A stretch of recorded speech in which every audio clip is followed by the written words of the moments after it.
தமிழில் முதல் பக்தி சேனல் சாய் டிவி.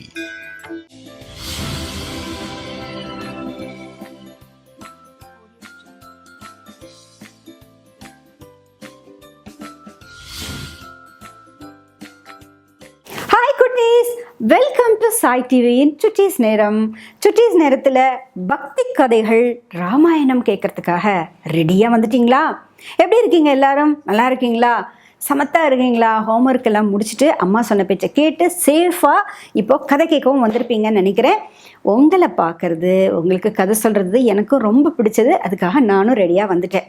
சரி, நான் ராமாயணத்தில் பக்தி கதைகள் சொல்லிக்கிட்டு இருக்கேன் இல்லையா?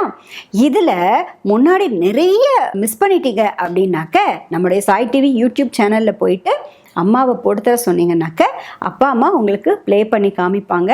நீங்கள் முதல்ல இருந்து பாலகாண்டத்திலேருந்து ராமர் எப்படி பிறந்தார், அதற்கு என்ன காரணம் அப்படிங்கிறதுல ஆரம்பித்து வால்மீகி அவர்களது சரிதத்தில் ஆரம்பித்து எப்படி வால்மீகி இதை எழுதினார், வால்மீகி மூலமாகத்தான் நமக்கு இந்த ராமாயணம் கிடைச்சிது அப்படிங்கிற பெரிய கதை நிறைய இருக்குது. அதெல்லாம் நான் சொல்லியிருக்கேன். மிஸ் பண்ணியிருந்தீங்கன்னாக்க கண்டிப்பாக அப்பா அம்மா கிட்ட சொல்லி அதை நீங்கள் பாருங்கள்.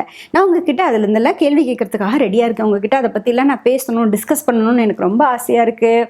இல்லை, நாங்கள் எல்லாம் முதல்லேருந்து பார்த்துட்டு வரோம் அப்படின்னு சொல்கிற சுட்டி குழந்தைங்களா நீங்கள் அப்படின்னா கண்டிப்பாக இப்போ தொடர்ந்து பாருங்கள், என்னோட இன்ட்ராக்ட் பண்ணுங்கள். எனக்கு உங்க கூட பேசுகிறது ரொம்ப ரொம்ப சந்தோஷமாக இருக்குது. சரி, இன்றைய எபிசோடுக்குள்ளே போகிறதுக்கு முன்னாடி இன்னைக்கு யாரெல்லாம் உங்களில் பர்த்டே கொண்டாடுறீங்க? இந்த வீக்லலாம் நிறைய குட்டீஸ்க்கு பர்த்டே வந்திருக்கும் இல்லையா? அவங்க எல்லாருக்கும் நம்முடைய சாய் டிவி சார்பாக பார்த்துட்ருக்கீங்களே குட்டீஸ், உங்கள் சார்பாகவும் பர்த்டே விஷயம் சொல்லிடலாமா? இனிய பிறந்த நாள் நல்வாழ்த்துக்கள் குட்டீஸ். அழகான தமிழை கற்றுக்கோங்க, தமிழில் பேசுங்க, தமிழை எழுத படிக்க கற்றுக்கோங்க. அப்படியே நான் சொல்கிற கதையும் கேளுங்க. சரியா? போலாமா கதைக்குள்ள?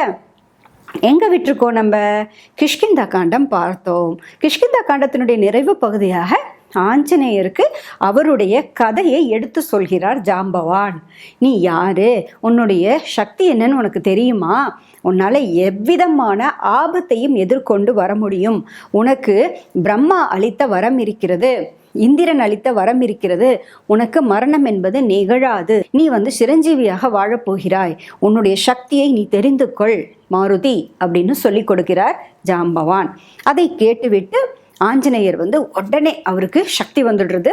ஆஹா, நான் இவ்வளோ பெரிய, என்னால் இவ்வளவு சாதிக்க முடியுமா அப்படின்னு சொல்லிட்டு உடனே கடலை தாண்டுவதற்காக, இப்போ நாமெல்லாம் ஒரு சின்ன ஒரு ஒரு ஒரு ஏரியாவை இப்படி ஜம்ப் பண்ணி அங்கே குதிக்கணும்னாலே நமக்கு கஷ்டம் இல்லையா? ப்ராக்டிஸ் எடுத்துக்கணும் இல்லையா? அப்படி தானே குட்டீஸ்? எங்கிருந்தாவது தாவி குதிக்கணும், ஒரு பிளேஸை தாண்டணும் அப்படின்னாக்க வி நீட் ப்ராக்டிஸ். ஆனால் அவர் பாருங்க, அவ்வளோ பெரிய கடலை தாண்ட போகிறாரு. ஓஷனோட இன்னொரு பக்கம் எங்கே இருக்குன்னு நம்ம கண்ணுக்கு தெரியாது, அதுதானே கடல், சமுத்திரம். அந்த கடலையே தாண்ட போகிறாரு. அந்த கடல் இருக்கக்கூடிய டிஸ்டன்ஸ் 100 யோஜனை தூரம், பல கிலோமீட்டர்ஸ் இருக்குது. அந்த இந்தியாவிலேருந்து தாவி ஸ்ரீலங்கா போக போகிறார். பறந்து போய் ஸ்ரீலங்காவில் தாவி கண்டுபிடிக்கிறதுக்காக போகிறார். எதுக்காக ஸ்ரீலங்கா போகிறாருன்னா, சம்பாதி அப்படிங்கிற கழுகு தான் சொல்லி கொடுக்குது. நான் ராவணனையும் சீதையையும் இங்கிருந்து பார்க்கிறேன். அவர்கள் அந்த தீவில் தான் இருக்காங்க. அந்த தீவின் பெயர் இலங்கை. அங்கே தான் சீதை இருக்கிறார். நீங்கள் போனீங்கன்னாக்க சீதையை மீட்டு கொண்டு ராமரிடம் சேர்த்து விடலாம் அப்படின்னு சம்பாதி என்கின்ற கழுகு தான் இவங்களுக்கு ஒரு க்ளூ கொடுக்குது, ஒரு டிப்பு கொடுக்குது. அதனால நீங்கள் போங்க, தைரியமாக போங்க அப்படின்னு சொன்ன சம்பாதியினுடைய சொல்லை கேட்டுவிட்டு ஆஞ்சநேயர் அங்கிருந்து பறந்து ஸ்ரீலங்காவுக்கு வருகிறார். இதுதான் நான் உங்களுக்கு சொல்லிட்டு இருந்தேன். இப்போ ஸ்ரீலங்காவுக்கு ஆஞ்சநேயர் வந்துட்டார்.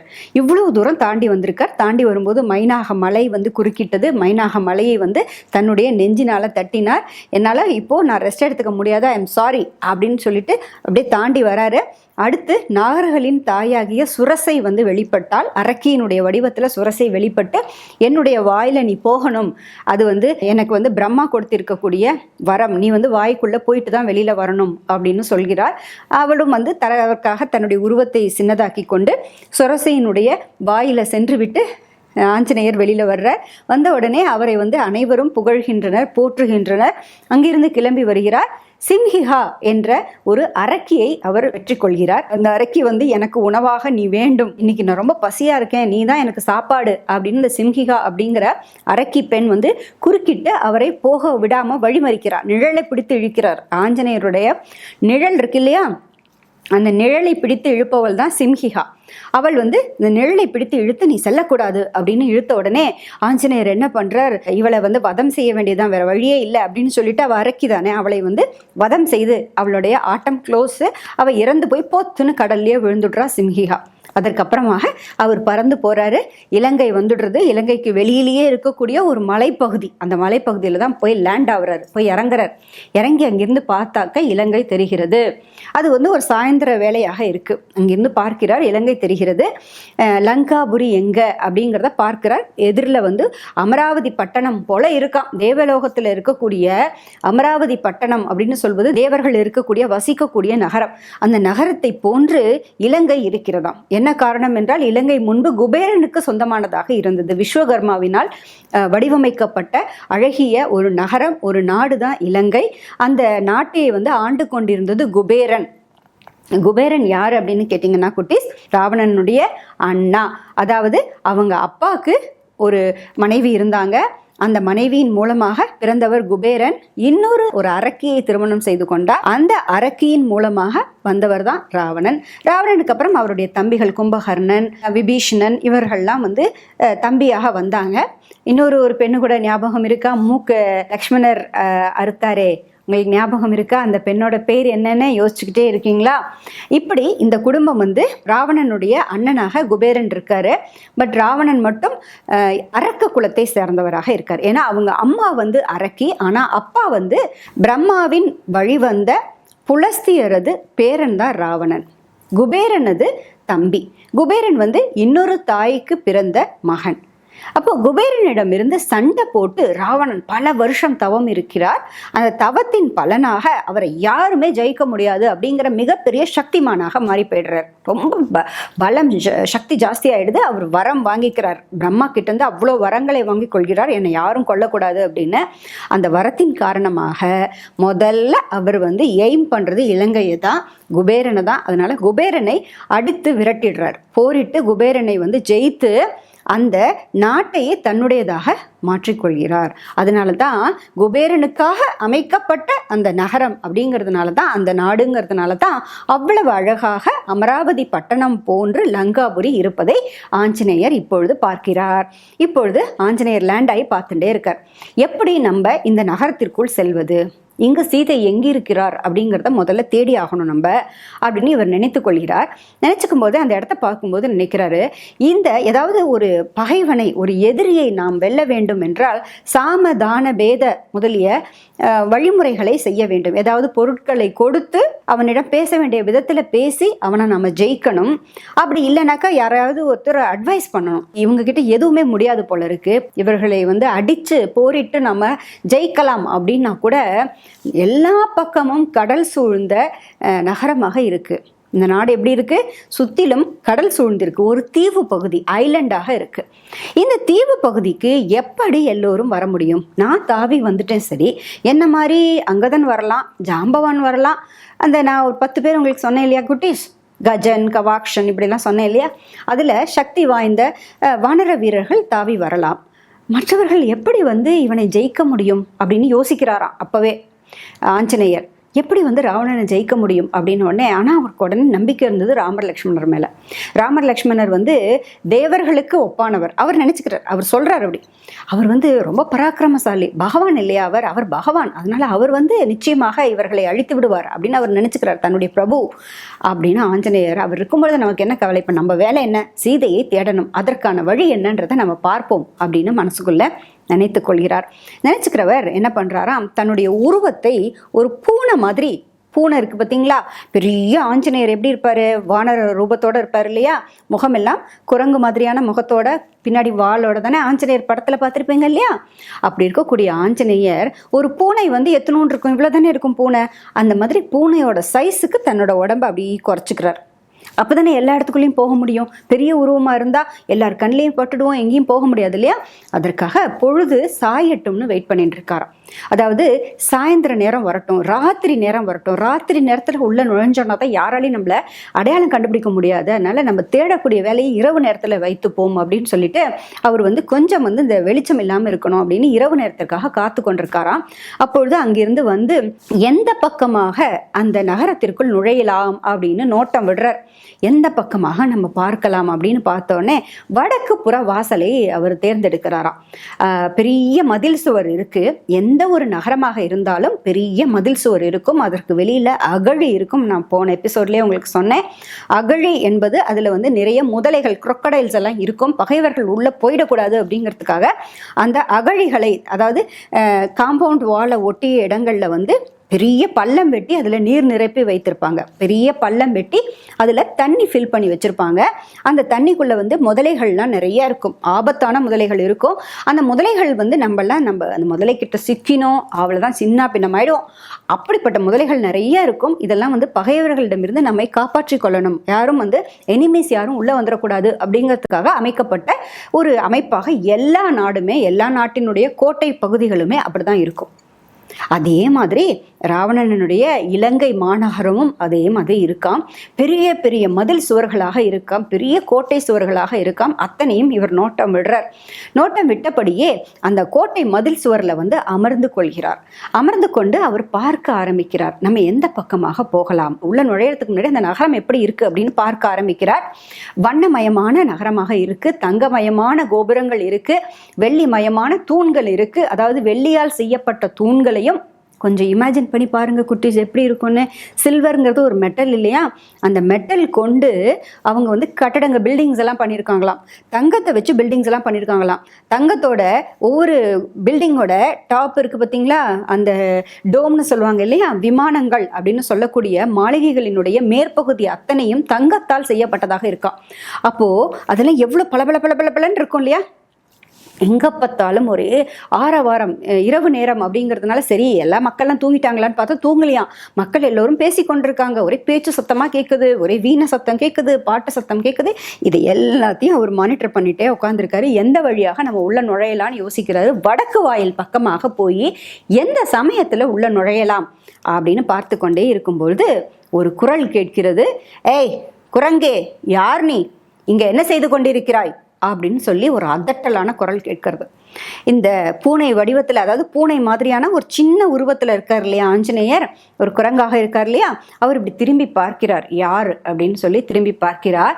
பார்த்துட்டு ஒன்றும் இல்லையே, நான் ஒன்றும் பண்ண போகிறதில்ல, நீ எதுக்காக என்னை வழிமறிக்கிற, நீ எதற்காக என்னை வழிமறிக்கிறாய், நீ யார் என்னை கேட்பதற்கு அப்படின்னு இவர் ஒன்று திருப்பி கேட்கிறாராம். உடனே திரும்பி பார்க்கிறார். விகாரமான ரூபத்துடன் ஒரு பெண் நின்று கொண்டிருக்கா, அரக்கி. விகாரமான ரூபம்னா என்னன்னாக்கா பார்த்தாலே பயமா இருக்கு. அந்த டிமாண்ட்ஸ் மாதிரி அவ அவ்வளோ பயங்கரமா இருக்கா. அவளை பார்க்கும் பொழுதே நம்ம ஹல்க்கு அதெல்லாம் பார்க்குறோம் இல்லையா, எவ்வளோ பெரிய ஸ்ட்ரக்சர்ஸ்லாம் நம்ம பார்க்குறோம் இல்லையா, அதே மாதிரி பயங்கரமாக இருக்கா அந்த அரக்கி. அவள் தான் அந்த நகரத்தை காவல் காத்து கொண்டிருக்கக்கூடியவள். வாட்ச்மேன் கேள்விப்பட்டிருப்போம், வாட்ச் உமன் கேள்விப்பட்டிருக்கீங்களா? முதல் வாட்ச் உமன் யார் அப்படின்னு கேட்டிங்கன்னாக்க அந்த பெண் தான். அவள் பேர் லங்கினி. அவள் பேர் என்ன? லங்கினி. அவள் தான் அந்த இலங்கை மாநகரத்தையே காவல் காக்கக்கூடிய அரக்கி பெண். அந்த பெண் தான் நின்று கொண்டிருக்கிறாள். அவள் இந்த குரங்கு வடிவத்தில் இருக்கக்கூடிய குரங்குன்னு நினைச்சுட்டா ஆஞ்சநேயரை. உடனே அவள் கேட்குறா, நீ யாருன்னா? அவள் சொல்கிறா, நான் தான் இந்த நகரத்தை காவல் காத்து கொண்டிருப்பவள். காட்டில் இருக்கக்கூடிய உனக்கு இங்கே என்ன வேலை? நீ காட்டில் தானே இருக்கணும், நகரத்துக்குள்ளே நீ என்ன வேவு பார்த்துட்ருக்க? நீ நகரத்துக்குள்ளே நீ என்ன ஸ்பையா? எதுக்காக இங்கே வந்திருக்க? என்ன பார்த்து கொண்டு இருக்கிறாய்? போ இந்த இடத்த காலி பண்ணு, நீங்கெல்லாம் இருக்கக்கூடாது, நீ இந்த இடத்த விட்டு போயிடணும், இல்லைனா உன்னோட உயிர் உங்ககிட்ட இருக்காது, உன் உயிரை நான் எடுத்துடுவேன் அப்படின்னு பயமுறுத்துறான். அதோட இல்லை, அவட என்ன தெரியுமா பண்ணுறா, நீ வெளியில் போறியா இல்லையா அப்படின்னு ரொம்ப சத்தமாக கத்தி பேசுகிறா. அப்போ உடனே ஆஞ்சநேயர் சொல்கிறாரு, நான் ஒரு சாதாரண குரங்கு தான், நீ சொன்ன இல்லையா, ஏ குரங்கே நீ யார் அப்படின்னு தானே கேட்ட? ஆமாம், நான் சாதாரண குரங்கு தான், நான் ஒன்றும் பண்ண போகிறதில்ல. நிறைய பூச்செடிகள் மரங்கள்லாம் அங்கே உள்ளே இருக்குது, அந்த மரங்களில் இருக்கக்கூடிய பழங்களை சாப்பிடலாம் அப்படின்னு நான் ஆசைப்படுறேன். உள்ளே போயிட்டு இந்த மரங்கள் பூச்செடிகள் இந்த பகுதிகளெல்லாம் சுற்றி பார்த்துட்டு நான் திரும்பி வந்துடுவேன், நான் திரும்பி போயிடுவேன். நான் வேறு எதுவும் பண்ண மாட்டேன், ஜஸ்ட்டு உள்ளே போய் பார்த்துட்டு திரும்பி போயிடுவேன் அப்படின்ன உடனே அவளுக்கு ரொம்ப கோபம் வந்துடுது. அவள் சொல்ல, என்ன நான் இந்த இடத்த விட்டு காலி பண்ண போன்னு சொல்கிறேன், போகாமல் இன்னும் உள்ளே போகணுங்கிற அப்படின்னு சொல்லிட்டு ரொம்ப ஒரு பெரிய கர்ஜனை சத்தம் பெரிய சத்தம் போடுறா. ஏய் அப்படின்னு கத்துறாவ. கத்தி கொண்டு கையை இப்படி ஓங்கி ஒரு அறை கொடுக்குறா. யாருக்கு? ஆஞ்சநேயருக்கு. குரங்கு வடிவத்தில் குட்டி ஒரு பையன் மாதிரி குட்டியாக இருக்கார்ல, இவ்வளோதான் இருக்கார் ஆஞ்சநேயர்.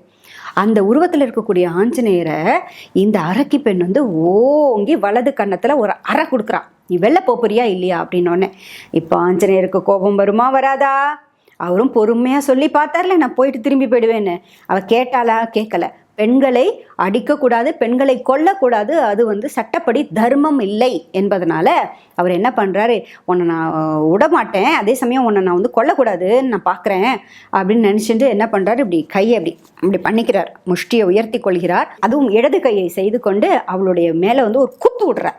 வேகமாக ஒரு குத்து கொடுக்குறக்கு இப்படி வேகமாக அப்படி ஒரு இது பஞ்ச் பண்ணுறார்.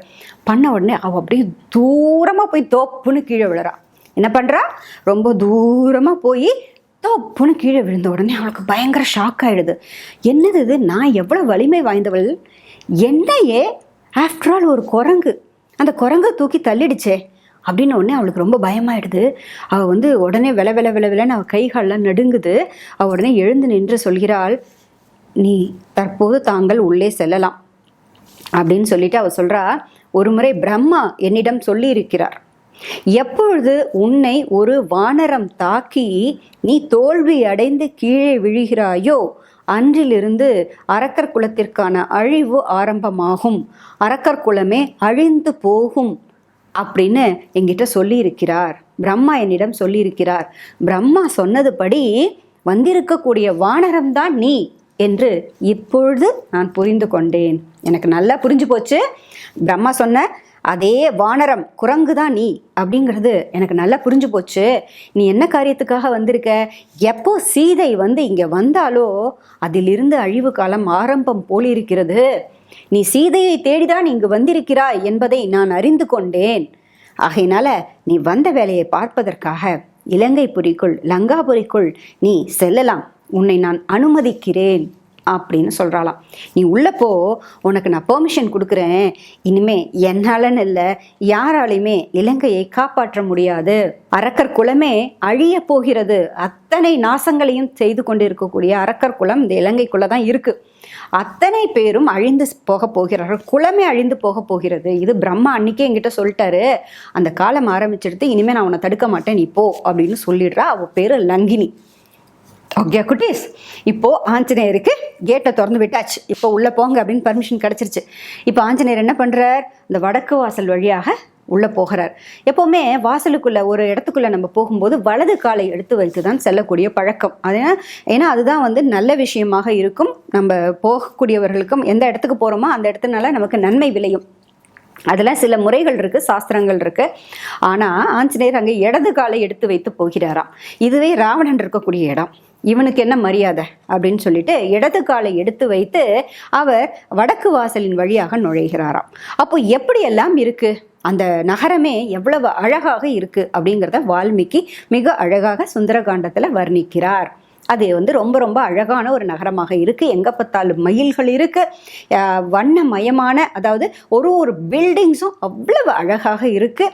எங்கே பார்த்தாலும் ஒளி வெள்ளமாக இருக்குது, எங்கே பார்த்தாலும் வெளிச்சமாக இருக்குது. அவ்வளோ ஒரு அழகான நேர்த்தியான ஒரு அமைப்பாக இருக்குது. எல்லா கட்டடங்களும் அவ்வளவு அழகாக இருக்குது. அங்கு அரக்கர்கள் நின்றபடி காவல் காத்து வருகிறார்கள். பாம்பெல்லாம் நிறைய இருக்கான், காவல் செய்யக்கூடிய இடத்துல பாம்பு இருக்கான். பல மிருகங்களை பார்க்கிறாராம், சிங்கம், புலி, இப்படிப்பட்ட மிருகங்களை எல்லாம் வைத்து கொண்டிருக்கிறார்களாம். இதை பார்த்தபடியே ராஜவீதிக்குள்ள நுழைகிறார். முதல்ல எங்க வராரு, ராஜவீதி. ராஜவீதினாக்க அரண்மனை இருக்கக்கூடிய பகுதியை ஒட்டி இருக்கக்கூடிய தெருக்கள். நம்ம ஸ்ட்ரீட்ஸ் எல்லாம் சொல்கிறோம் இல்லையா, நம்ம வீடெல்லாம் இருக்கக்கூடிய ஸ்ட்ரீட்ஸ், லேன்ஸ் சொல்கிறோம் இல்லையா, அந்த பகுதி வந்து அரண்மனை பக்கத்திலேயே இருக்கக்கூடிய ராஜ வீதி அப்படின்னு சொல்லுவாங்க. இருக்கக்கூடிய பகுதிகள், அந்த பகுதிகளுக்குள்ள நுழைகிறார். யாரு? ஆஞ்சநேயர். எதுக்காக நுழையிறார் அப்படின்னாக்க, அந்த பகுதியில் இருக்கக்கூடிய வீடுகள்லாம் ஒருவேளை சீதை இருக்கிறாரோ அப்படின்னு தேடுவதற்காக அந்த பக்கமாக வராரு. பார்க்கணும், தேடி பார்க்கணும்னா ஒரு இடமா தானே தேடி பார்க்கணும், இல்லைன்னா எப்படி தெரியும் அவருக்கு? அதுக்காக தேடி பார்ப்பதற்காக வருகிறார். பல மாளிகைகள் இருக்கின்றன, பெரிய பெரிய பில்டிங்ஸ் இருக்குது, பெரிய பெரிய பங்களாஸ் இருக்குது. அங்கே எல்லாமே வந்து நவரத்தினங்களால் செய்யப்பட்ட ஜன்னல்கள் இருக்குது. ஜன்னல் விண்டோஸ் இருக்கு இல்லையா, அந்த விண்டோஸ் எல்லாம் வந்து நவரத்தினங்களை வைத்து செஞ்சுருக்காங்க. ப்ரீஷியஸ் ஸ்டோன்ஸ் வச்சு அலங்கரிக்கப்பட்டிருக்கு. அந்த விண்டோஸ் வழியாக ஆஞ்சநேயர் பார்க்கிறார். யாரெல்லாம் உள்ள இருக்காங்க அப்படின்னு பார்த்தாக்க, பல பெண்கள் இருக்காங்க, பல வீடுகள் இருக்கின்றன. பல வீடுகளில் வேத மந்திர கோஷங்கள் கேட்கிறதா. பல வீடுகளில் வேத மந்திரங்கள் ஒலித்து கொண்டிருக்கின்றன. சில வீடுகளில் ஹோம குண்டங்கள் இருக்கின்றன, சில வீடுகளில் வீணை இசை கேட்கிறது, சில வீடுகளில் வந்து ஆரவாரங்கள் கேட்கின்றன. சிரிச்சு பேசி சந்தோஷமா அப்படி இருக்கக்கூடிய வீடுகளாக இருக்கு. ஒவ்வொரு வீட்லேயும் ஒரு இடத்துலையும் எங்கெல்லாம் பெண்கள் இருப்பாங்களோ அந்த பகுதிகள் எல்லாம் தேடிக்கொண்டே வருகிறார். அவர் கண்களில் யாருமே அகப்படவே இல்லை, சீதையே அகப்படலை. பல பல மாளிகைகள் இருக்கு. அந்த மாளிகைகளை தாண்டியபடியே வருகிறார். இப்பொழுது அரண்மனை வளாகத்துக்குள்ள நுழைஞ்சிடுறார். அவர் தான் சின்ன உருவம் தானே எடுத்திருக்காரு, அதனால அவர் யார் கண்ணிலையும் படலை. அரண்மனை வளாகத்திற்குள்ள நுழையிறாரு. அரண்மனை வளாகத்தில் ராவணனது மாளிகைக்குள்ள போவதற்கு முன்னாடி மற்றவர்கள் மாளிகைகள்லாம் இருக்குல்ல, ராவணனோட பிரதர்ஸ் இருப்பாங்க, சிஸ்டர்ஸ் இருப்பாங்க, பையன்லாம் இருப்பாங்க, அவங்களுக்கான தனித்தனி மாளிகைகள்லாம் இருக்கும் இல்லையா, அப்படிப்பட்ட தனித்தனியான மாளிகைகள் எல்லாமும் போய் தேடுறார். ஏதாவது ஒரு ஃப்ரீயாக எம்டியாக இருக்கிற பங்களாவில் கொண்டு போய் சீதையை அடைச்சி வச்சிருக்கலாம் இல்லையா, அதனால ஒரு இடம் விடாமல் எல்லா இடமும் தேடிக்கொண்டே வருகிறார். பெரிய பெரிய விமானங்களுடன் கூடிய மாளிகைகளாக இருக்கின்றன, பெரிய பெரிய உப்பரிகைகள் இருக்கின்றன, அதாவது பெரிய பெரிய பால்கனிஸ் இருக்கான். அந்த பால்கனிஸ்லாம் நிறைய பேர் ஓடி பிடிச்சி விளையாடுறாங்க. யாரும் இன்னும் தூங்கலாம் இல்லை, ஓடி பிடிச்சி விளையாடுறாங்க. ரொம்ப வந்து பிஸியான ஒரு பகுதியாக இருக்கு. அங்கே போயிட்டு அங்கே இருக்கக்கூடிய ஒரு மாளிகையினுடைய விமானம், அந்த மேல் பகுதி இருக்கு பார்த்தீங்களா, அங்கே ஏறி உட்காந்து யோசிக்கிறார். எங்கே இருப்பாங்க சீதை அப்படின்னு நமக்கு தெரியலையே, இன்னும் எங்கே போய் தேடுவது அப்படின்னு யோசிக்கிறார். என்னவாக இருக்கும், இந்த பகுதிகள்லாம் என்னவாக இருக்கும், இங்க இருக்கக்கூடிய பெண்கள்லாம் யாராக இருப்பார்கள் அப்படின்னு அவர் யோசிக்கிறாராம். யோசித்தபடியே, சரி நம்ம ராவணனது மாளிகைக்குள்ளேயே போகலை, இன்னும் போகாம நம்ம எப்படி ஒரு முடிவுக்கு வர முடியும்? சரி, ராவணனது மாளிகைக்குள்ள நுழைந்து அந்த புறமும் போய் பார்ப்போம், ஏன்னா அவன் மாளிகைக்குள்ள தான் இருக்கணும் அப்படின்னு நினைத்து கொண்டே மாளிகைக்குள்ள நுழையிறார். ராவணனது மாளிகைக்குள்ள நுழையிறாரு. நுழைந்த உடனே, அதாவது ராவணனது மாளிகை இருக்கக்கூடிய பகுதி, அந்த ஏரியாவே பார்த்துக்கிட்டிங்கன்னா பல பங்களாஸ் இருக்குது, 1 2 கிடையாது, நிறைய பெரிய பெரிய கட்டடங்கள் நிறையா இருக்குது. ஒரு இடமாக பார்த்து கொண்டே வருகிறார். அங்கே எல்லாம் சுற்றி எல்லாம் பெண்களாக இருக்காங்க, நிறைய பெண்கள் இருக்காங்க. ராவணனது அந்த புறத்திற்கு வருகிறார். அந்த புறம்னாலே லேடிஸ் இருக்கக்கூடிய இடம். அங்கே தான் தேடிக்கொண்டு வருகிறார். ஒரு பெண்களாக பார்க்கிறார். உயர்குடி பெண்கள் இருக்காங்க, மேல்தட்டு பெண்கள் இருக்காங்க, இப்படி பல வகையான பெண்கள் இருக்கிறார்கள். ஒவ்வொருத்தரும் ஒவ்வொரு நிலையில் இருக்காங்க. ஒருத்தர் வந்து பாடிட்டு இருக்காங்க, ஆடிட்டு இருக்காங்க, சில இடங்கள்ல தூங்க ஆரம்பிச்சிடுறாங்க. பல பெண்கள் தூங்கி கொண்டே இருக்காங்க. இவர் ஒவ்வொரு பெண்களையாக பார்க்கிறார். நிறைய பெண்கள் அவரது கணவர்களோட இருக்காங்க, ஹஸ்பண்ட் அண்ட் ஒய்ஃபாக பேசிட்டு இருக்காங்க. இதெல்லாம் பார்த்து கொண்டே ஆஞ்சநேயர் ஒவ்வொரு இடமா தேடிட்டே, பின்ன ஒவ்வொருத்தரையாக தானே தேடிக்கொண்டே வர முடியும்.